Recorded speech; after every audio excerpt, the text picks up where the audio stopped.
Un momento, tenemos un mensaje del coautor de este contenido. Nos comparte una nota, quiere dar las gracias. Hay muy importante, en la descripción hay una lista de enlaces recomendados. Y ahora sí, continuamos con la explicación. A ver, hablemos de algo que a muchos les parece un trámite, la gestión de dependencias. Pero, ¿y si les dijera que esto no es una tarea más? Que en realidad es la columna vertebral de la arquitectura de software profesional. Es la base sobre la cual se construyen sistemas robustos, seguros y mantenibles. Y hoy vamos a desentrañar cómo dominarla. Uf, esta cita es perfecta. Porque, piénsenlo, en el fondo de cualquier gran arquitectura hay algo que no se ve. Un esqueleto invisible pero crucial. Y ese esqueleto es justamente esto, cómo manejamos esas piezas de código que no escribimos nosotros, pero de las que dependemos por completo. Va mucho más allá de lo técnico, ¿eh? Es toda una filosofía de diseño. Ok, para entender de verdad por qué las herramientas que usamos hoy son como son, tenemos que hacer un pequeño viaje en el tiempo. Vámonos para atrás, a una época, bastante más caótica, a los tiempos del famoso infierno de las dependencias. Solo así vamos a ver el problemón que vinieron a solucionar. Imagínense esta escena, seguro a más de uno le suena de alguna forma. Instalan un editor de fotos increíble, funciona perfecto. Usa un archivito llamado, graphics.dll. Al día siguiente, instalan un juego nuevo que, casualmente, necesita una versión más moderna de ese mismo archivo. Y ¡pum!, lo sobrescribe sin preguntar.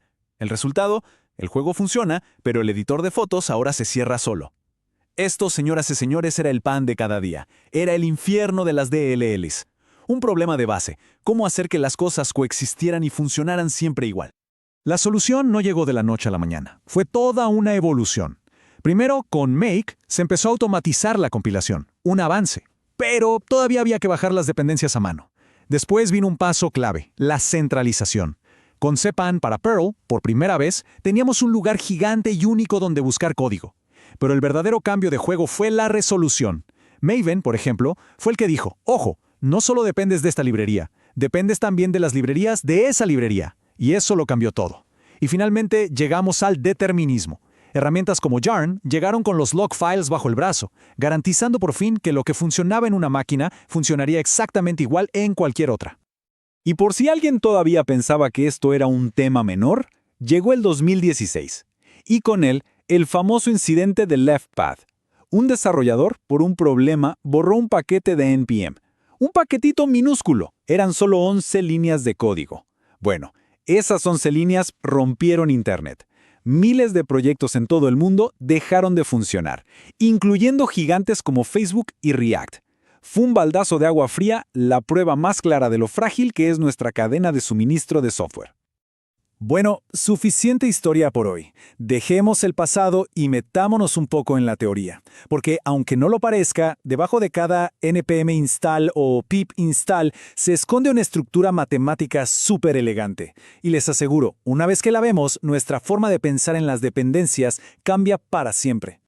Eso, que a primera vista parece un enredo de librerías, en realidad tiene un orden matemático. Es lo que se conoce como un grafo acíclico dirigido, o DAG, por sus siglas en inglés. Piénsenlo así. El proyecto y cada una de sus librerías son los puntos, los nodos, y las flechas que los unen son las relaciones de depende de. No es un caos, es un mapa súper ordenado de todo el proyecto. Exacto, y esta frase lo explica todo a la perfección, porque eso es justamente lo que hace el gestor de dependencias. Mira ese mapa, el grafo, y aplica un algoritmo llamado ordenación topológica, que no es más que averiguar el orden correcto para construir la casa. Primero los cimientos, después las paredes y solo al final el techo, que vendría a ser nuestra aplicación. Lógica pura. Ahora, la pregunta del millón, ¿qué pasa cuando ese mapa tiene conflictos? Cuando hay dos caminos que llevan a un mismo lugar pero con instrucciones diferentes. Ese es el famoso problema del diamante. A ver, imaginemos. Nuestra app necesita la librería A y la librería B. Todo bien hasta ahí.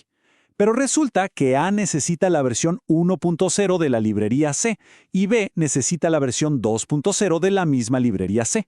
¿Y ahora, cuál de las dos se instala? Bueno, es justo acá donde un buen gestor de paquetes se luce. O resuelve el conflicto de forma inteligente o, muy importante, falla y nos avisa que hay un problema que debemos resolver. Ok, ya tenemos la teoría. Ahora vamos a lo práctico, al humano.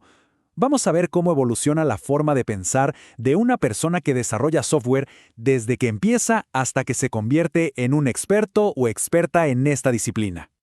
Este camino suele tener 3 paradas. Primero está el aprendiz, que va instalando paquetes a medida que los necesita, sin mucho plan.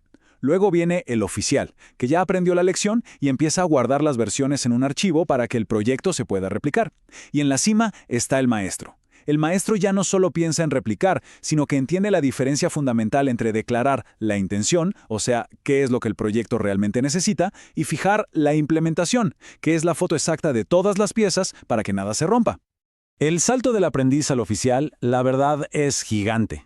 Es pasar del caos total y de la frase más temida en la industria, el «pero en mi máquina funciona», a tener un sistema ordenado, a tener un proyecto que cualquiera puede levantar gracias a un archivito como requirements.txt. Es un paso fundamental, sin duda. Pero ojo, la historia no acaba ahí. Y acá es donde uno se pregunta, a ver, si un requirements.txt nos da reproducibilidad, si soluciona el problema de «en mi máquina funciona», ¿por qué no es la solución final? ¿Qué es lo que le falta? ¿Cuál es ese defecto que no se ve a simple vista? La respuesta es esta. Se pierde la intención. Un requirements.txt es como una lista de compras larguísima. Mezcla las cosas que uno decidió comprar, las dependencias directas, con todas las cosas que esas dependencias necesitan para funcionar, las transitivas. El problema, se pierde el por qué. Miras la lista y no sabes qué es esencial y qué es un ingrediente de un ingrediente. Y eso, a la hora de mantener o actualizar, es una pesadilla. Y esto nos lleva directo a la forma de pensar del maestro que esta metáfora describe a la perfección. Tenemos por un lado un archivo, que es como la Constitución, el PyProject.toml. Ahí se declaran los principios, las grandes ideas, mi proyecto necesita esto y aquello. Y por otro lado, tenemos la ley, el poetry.log, un documento hiperdetallado que especifica la versión exacta de cada pieza, hasta el último tornillo, para que el orden sea absoluto y garantizado. Muy bien, veamos entonces cuáles son esas herramientas y estrategias que tiene en su cinturón un ingeniero o ingeniera senior. Saber qué estrategia de versionado usar es fundamental. No hay una única respuesta, depende del contexto. Por ejemplo, si estamos trabajando en una aplicación, en nuestro archivo de intención, podemos ser más flexibles, ¿no? Usar algo como el caret Ampian para permitir nuevas funcionalidades sin romper nada. Ahora, si estamos publicando una librería para que otros la usen, la estabilidad es reina. Ahí es mejor usar la tilde, Ampian, para permitir solo correcciones de errores. Y por último, en el archivo log no hay discusión. Siempre, pero siempre, se fija la versión exacta Ampian. Cero sorpresas. Pero dominar esto no es solo saber qué comando tipear. El verdadero dominio va mucho más allá. Implica tener disciplina profesional y, sobre todo, tener la seguridad siempre en mente. Hay algunos errores típicos que hay que evitar a toda costa. El primero y más clásico, meter el archivo log en el .git ignore. Jamás es tan parte del código como cualquier otra cosa. Segundo, actualizar a ciegas, sin pensar. Un npm update sin analizar el impacto puede ser una bomba de tiempo. Y tercero, usar dependencias fantasma. O sea, usar una librería que llegó de rebote con otra pero que nunca declaramos explícitamente. Si se usa, se declara. Punto. Y acá llegamos a un punto que de verdad tiene que hacernos reflexionar. Hay que cambiar el chip. Una dependencia no es solo una herramienta que nos ahorra trabajo. Es código que no escribimos nosotros ejecutándose con permisos totales en nuestros servidores. Piénselo bien. Cada una de ellas es una puerta de entrada, un posible vector de ataque. Esta frase de la gente de Google lo dice todo. Es brutal. Confiar en una dependencia es confiar en sus autores, en su seguridad y en las dependencias de esa dependencia hasta el infinito. La confianza es transitiva. Cuando agregamos una librería, no solo le damos un voto de confianza a sus autores, sino a toda la cadena que viene detrás. Es una responsabilidad enorme. Por eso, un enfoque verdaderamente profesional no se queda en la teoría, pasa a la acción. Primero, auditar. Auditar y auditar. Usar herramientas como npm audit o snyk para buscar vulnerabilidades conocidas tiene que ser un hábito. Segundo, minimizar la superficie de ataque. Hay que ser implacables. Si una dependencia ya no se usa, se va, sin piedad.